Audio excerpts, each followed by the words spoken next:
어제 17장 1절부터 8절 말씀을 제가 지혜로운 달인이라고 하는 표현을 써서 지혜로운 달인을 한마디로 요약을 하면 존귀한 자로 설명을 하고 그 존귀한 자의 이름에 합당한 삶을 살 것을 솔로몬이 교훈했다면 19절까지의 말씀은 미련한 달인 또는 어리석은 달인을 다툼을 좋아하는 자로 부르면서 6가지의 교훈을 통해 지혜로운 자가 되기를 존귀한 자가 될 것을 솔로몬은 가르칩니다.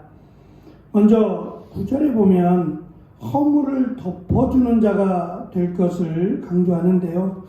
허물이라고 하는 말은 죄를 의미하는 보편적 개념인데 이것을 덮고 문제 삼지 않으므로 그를 사랑으로 대하고 친한 친구로 긴밀함을 유지하라고 강조합니다. 무시하라는 말이 아니라 그 허물을 들추어내지 말라는 거죠. 덮어줄 수 있다면 그것을 덮어주고 그에게 수치를 주지 말 것을 시작으로 삼습니다. 10절의 말씀을 세번역 성경은 미련한 사람을 100번 매질하는 것보다 슬기로운 사람을 한 번 징계하는 것이 더 효과가 있다라고 하는 마치 당시의 속담인 것처럼 설명을 합니다. 징계는 받을 만한 사람에게나 하는 것이지 받을 능력이 되지 않는 사람에게는 차라리 하지 않는 것이 낫다는 겁니다. 말을 듣지 않는 사람에게는 매질을 해도 그것이 소용이 없다라고 하는 거죠. 그러니까 분별해서 내가 어떻게 사람을 대할 것인지를 잘 분별해서 교훈하라, 가르치라는 말입니다. 세 번째는 11절에 있는 말씀이 하나님의 뜻을 거역하지 말라는 의미입니다. 반역이라고 번역을 했는데 반역이라고 하는 말보다는 거역이라고 하는 말이 더 나을 겁니다. 이 말은 하나님의 뜻과 관련된 단어와 같이 나오는데요. 마치 하나님의 뜻을 거역하며 살아가는 사람은 하나님이 그를 잔인한 사자를 보내실 거기 때문에 마치 새끼를 빼앗긴 암콤을 만나는 게 낫다는 거예요. 하나님을 거역하는 사람과 함께하는 것은 마치 새끼를 빼앗긴 암콤을 만나는 것보다 더 위험하기 때문에 하나님의 뜻을 거역하는 자와 함께하지 말라는 의미입니다. 우리가 읽은 19절까지 말씀 중에서 가장 핵심적인 그 절이 있다면 14절이 될 겁니다. 다툼은 사소한 시비에서 시작되기에 주의할 것을 교훈하는데요. 시비라고 하는 이 말은 옳고 그름을 의미하는 겁니다. 이게 나쁜 말이 아니라 시비지심이라는 말은 옳고 그름을 가릴 줄 아는 마음으로 꼭 필요한 말이에요. 근데 우리는 시비라고 하면 좋게 보지 않고 옳고 그름을 따진다라고 이해하는 게 아니라 시비를 마치 거는 것처럼 문제를 삼는 것처럼 우리가 생각을 하게 됩니다. 옳고 그름을 가리는 것은 매우 중요합니다. 그러니까 문제는 어디를 기준으로, 무엇을 기준으로 시비를 가리느냐죠. 그러니까 나를 기준으로 시비를 가리면 싸움이 됩니다. 왜냐하면 내 생각이 옳다고 주장할 것이고 상대편은 자기의 주장이 옳다고 주장할 것이기 때문에 정확한 기준이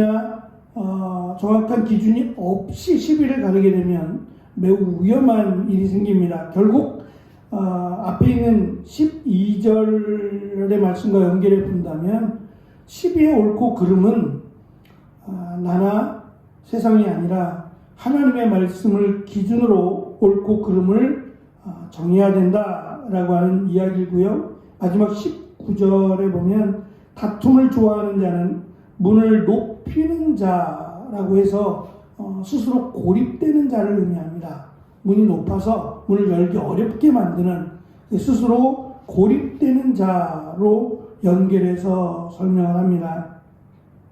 16절과 18절은 이 다툼의 주요 원인이 금전 문제와 연관이 있음을 강조합니다. 그 예로 돈을 빌려주거나 다른 사람의 보증을 섬으로 말미암아 결국은 문제가 생기게 되고 다툼이 시작되기 때문에 하여튼 민감하게 설명을 합니다. 보증을 서지 말고 차라리 내가 도와줄 수 있거나 줄 수 있으면 주라고까지 설명을 합니다.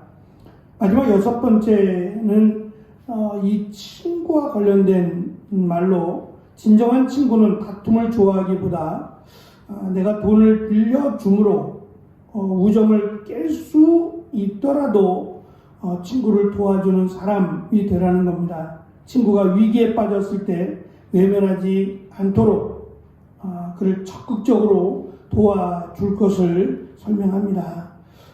이 친구라는 개념이 가까운 사람을 의미하기도 하지만 이 잠언에서는 하나님의 백성된 이웃을 친구로 설명하기도 합니다. 그러니까 연약한 사람 또는 어려움에 처한 사람을 외면하지 말라는 거죠. 그것이 다툼이 아니라 존귀하게 되는 이 과정을 밟는 것으로 솔로몬은 설명합니다. 결국은 우리의 삶 속에서 내가 어떠한 말, 어떠한 행동을 살아가느냐가 존귀한 자가 되기도 하고 다툼을 일으키는 자가 되기도 하는데, 문제는 그것에서 끝나지 않고 존귀한 자를 하나님이 기억하시고 인도하시고 도와주실 뿐만 아니라 이 다투는 자를 하나님이 끊어내신다는데 우리가 유념을 해야 됩니다. 결국 하나님은 그와 함께 아니하시고 잔인한 사자를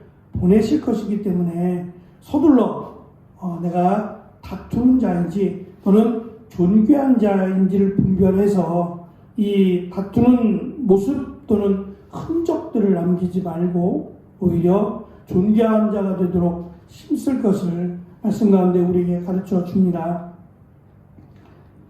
사람을 살리고 세운다는 것은 매우 거창해 보일 수 있습니다. 하지만 어찌 보면 다른 사람을 배려하고 다른 사람을 도와주는 것에서부터 시작한다고 할 수 있을 겁니다. 작은 부분에서 우리의 모습이 다투는 자가 아니라 존귀한 자로 살아갈 수 있는 그런 지혜와 또 믿음이 우리 안에 있어서 특별히 내가 무엇을 해야 될까, 어떻게 해야 될까를 놓고 고민한다면 오늘 말씀처럼 하나님 말씀이 기준이 되고 또 기준에 합당한 삶을 살아가기를 힘쓸 때 그 안에 하나님이 지혜를 주실 뿐만 아니라 그 길을 갈 수 있도록 도와주시고 또 인도해 주실 것을 믿습니다.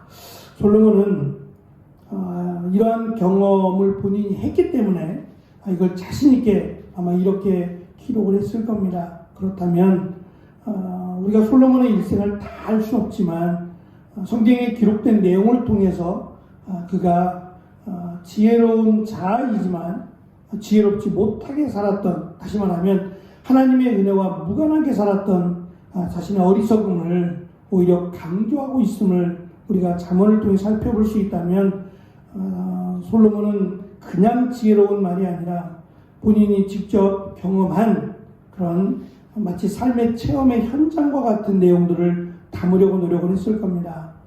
지혜로운 자로 또 존귀한 자로 오늘도 살아가는 귀한 하루가 되어지시기를 축원합니다. 기도하겠습니다.